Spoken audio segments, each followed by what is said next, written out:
Thank you. Oh my goodness, I always have tears. I want to introduce our speaker this morning. And what you just reminded me was that dancing, it can be very vulnerable. It can be very scary. It takes a lot of courage, right? But it feels so good. And I know for myself, it's important for me to see where my shortcomings are, and then surround myself with people who are brilliant in those areas. Because we're a spiritual community who we want to support and serve everybody, right? And so Reverend Donna, she was she started off with many of you at Peggy Bassett's Church Religious Science in Huntington Beach. As an 18-year-old girl walking into a religious science church and found herself home. And ever since then, she has been supporting and serving the Centers for Spiritual Living in a plethora of ways. She has a ministerial degree from Emerson, which is a very prestigious college, and I just couldn't have asked for a better cohort in all of this. She does pastoral care like nobody's business. She's like the opposite of me in every way, except we're both very loving. We love each other. And I'm like, this must be what it's like to have a sister. Okay. So I just want to say I honor you, I love you, and I praise you. And I can't wait to be inspired and let my soul be fed by the words that you share.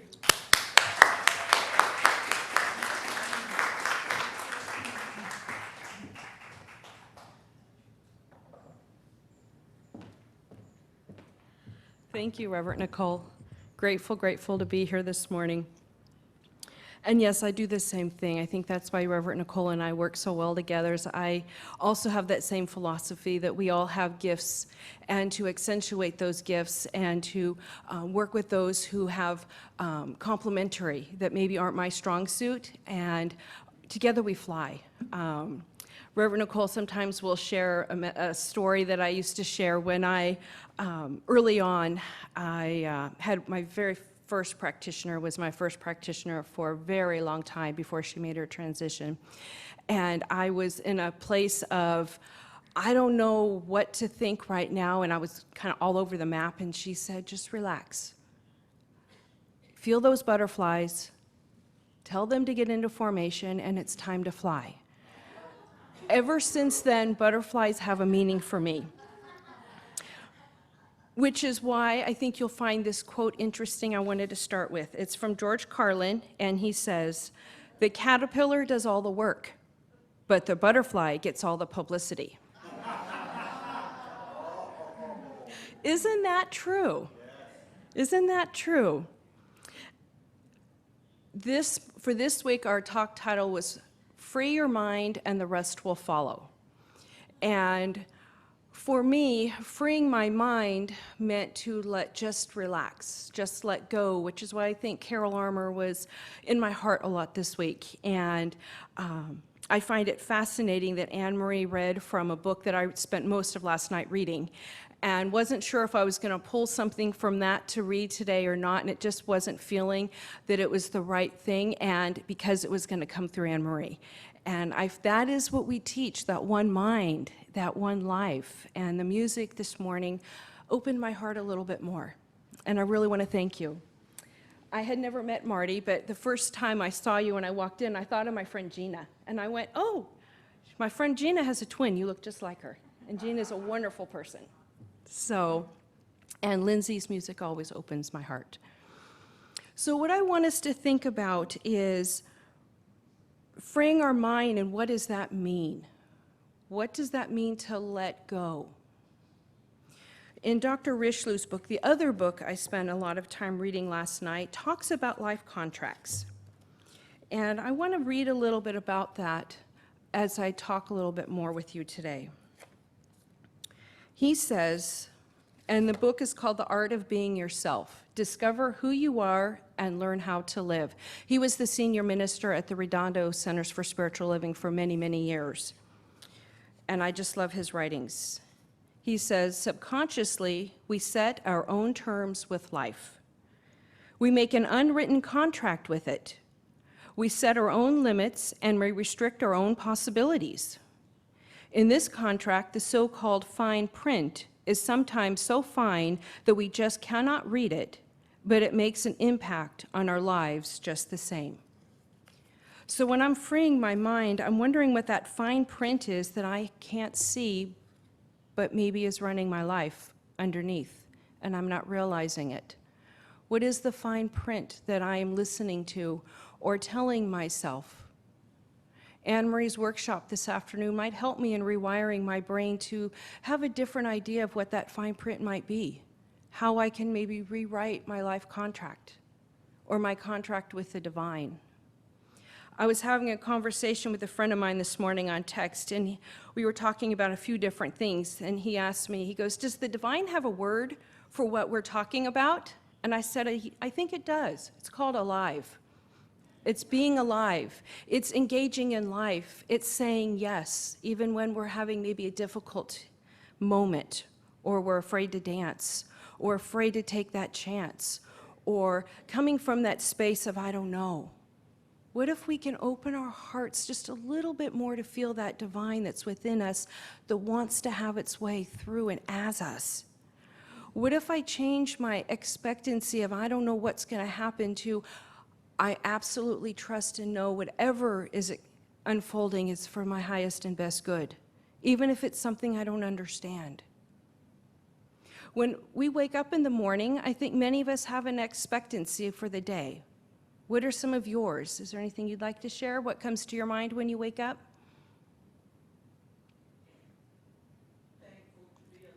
Thankful to be alive. And Kay, this is for you. I found this, it's called Stay Positive, and it's a reminder to be positive. And Kay and I were talking about this on social media, so I was going to use it during my talk today and gift it to Kay after. It's staying positive. It's a good expectancy to have. Anybody else? I know when I'm nervous, I'm not sure what my expectancy is, but my expectation might be, I don't know what to expect. I don't know. I'm going into fear or judgment, or I'm having an opinion for the day. Luckily, I'm not one of those who wake up and go, oh, it's Monday. Do I have to go to work? I'm like, yay, it's Monday. I get to go to work. Sunday is work, and Monday is work for me because I have a Monday through Friday job. And it's an expectancy of what good is going to come about today. I might not know what that's going to look like. I might wonder. For those of you who have family, who have health challenges, I sometimes wonder, what's today going to bring?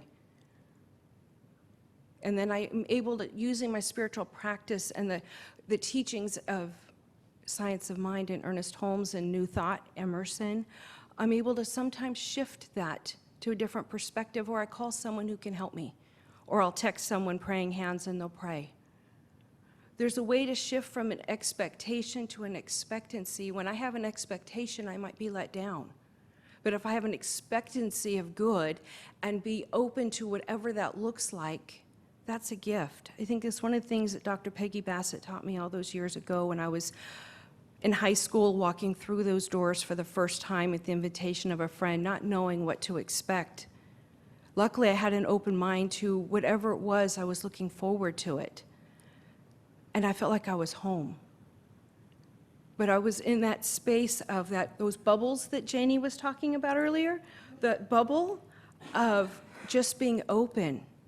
I was a very strong introvert, but I was able to have that space of just listening. I was wanting something, I didn't know what that was, and it was that spiritual nourishment. Dr. Peggy Price used to talk on Sundays about a smorgasbord before us on Sunday, that we have a spiritual feast before us. What are we going to choose to pick up from the table? I might pick up the salad, someone else might pick up the dessert or the main entree. We all have something we might get from a Sunday morning message or an interaction with someone, but I invite us to be open to what that looks like. Ernest Holmes taught us to evolve, that we are continually evolving, not to stay stagnant in life.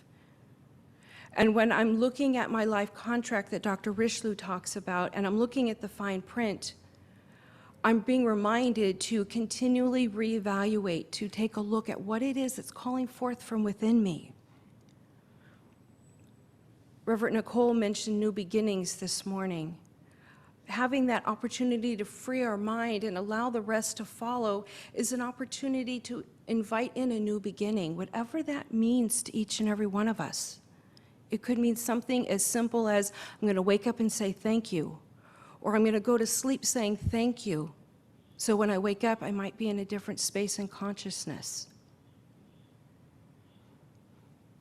It's that shift in consciousness that I want to focus on today. It's where the caterpillar does all the work and the butterfly gets all the publicity. That caterpillar is the doingness, the human part of who we are. When I can shift and open my heart to open to a new experience, instead of maybe focusing on social media and what it's telling me or what else is happening in the world or all these other things, to slow down and focus on the divine. Focus on that truth of who we are. When I can embrace love, seeing the good, having an open mind, having a spiritual practice which includes forgiveness, because forgiveness allows us to move forward. Not always an easy thing for many of us to do. But when I can do my forgiveness work and release that which is no longer serving me, I can step into a greater yet to be. I can have that opportunity to feel and connect with the divine. I'm open to new possibilities, whatever that may mean. I was with two families yesterday unexpectedly, and I was grateful for those calls. And in one, she had been with her husband, knowing him for over 70 years. They were married over 60. And she said, I was grateful for every moment of those 73 years. I had no idea how fast life would go. And she was grateful for the time that she had. She says, I'm open to whatever is next. I knew it was time for him to let go. He told me he was done. And to have that opportunity to sit with her and feel the faith that came from this beautiful soul, this beautiful light, was a reminder to keep my heart and mind open, even when things may be happening that I'm not liking, or I don't understand, or I wish was different. It's the choice in my attitude in that moment. So when I can stay positive, not ignore what's happening, but stay positive and allow the divine to express itself, there's a myriad of experiences that can flow forth from that. She was my teacher yesterday, and I'm grateful for that sacred moment that I had in prayer with her. And at the same time, it reminded me to stay in the moment, to stay present, to free whatever's going on in my mind, let that go, and be open to what's next. And to enjoy the moment. We are on a sacred journey, each and every one of us. It's our life journey. We may be learning how to become who we are, because who we are changes in every moment. The part that never changes is the divine that's within us. That divine wants to express itself through us, as us, in ways that we don't even understand sometimes. When we have an opportunity to say yes to life, do we? Or do we say not now? Or the conditions aren't right? Or I'm not sure if I should do this, or I don't know if I should do that. What if I were to say yes and know I can make a different decision later if it's not the one that's in alignment? What if there's an opportunity to recognize the sacredness in this life right now?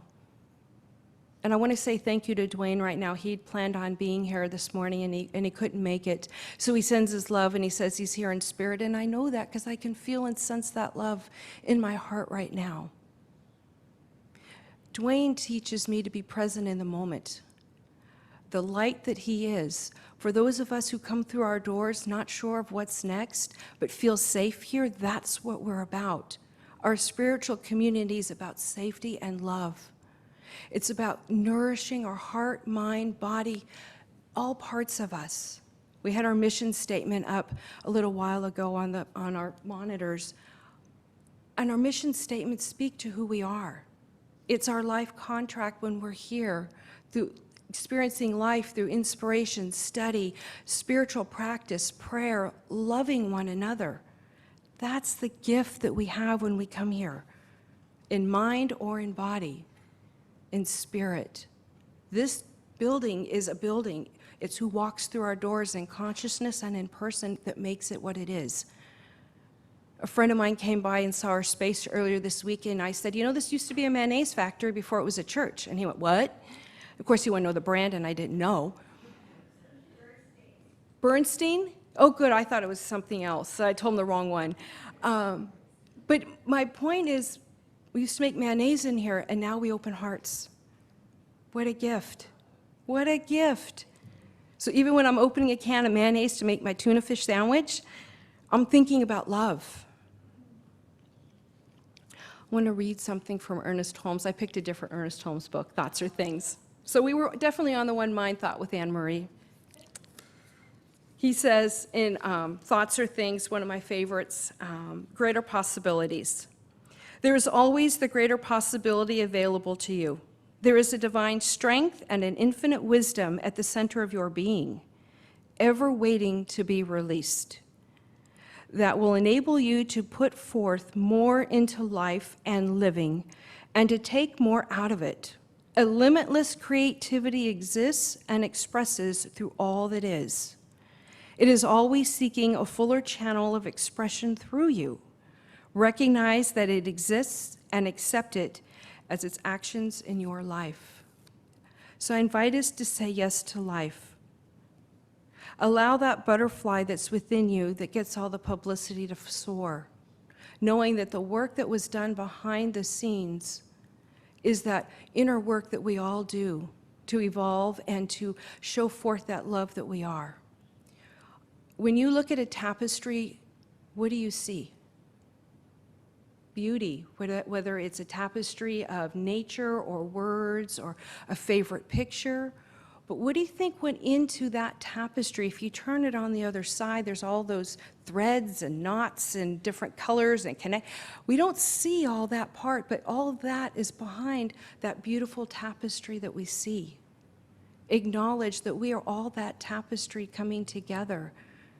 We bring our own threads, we bring our own light, we bring our own love, and we come together in spirit.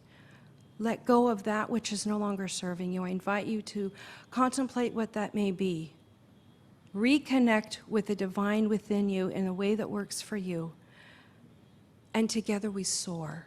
I'm going to close in prayer. Absolutely recognizing and knowing there is God. Absolutely knowing there's a divine presence, a light, a love, a peace, a wisdom, joy. Recognizing and knowing it is God, that light that each and every one of us are, that as we express and acknowledge this essence of love, this one power that is God, this one mind that is God, it's the life that we are having, that we are alive, that I recognize and know that as I let go of that which no longer serves, I step into a greater yet to be.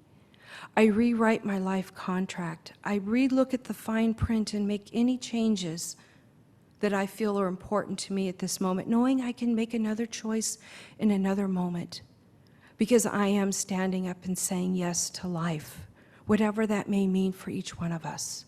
Because I recognize and know the divine is expressing in every moment that there is a foundation of love that comes forth from within, that I look through the eyes of the divine. I see with the eyes of the divine. I listen with the ears of the divine. I speak with that voice of the divine from within, and I am an embodiment of that spirit, as I know each and every one of us are. As I let go of that which no longer serves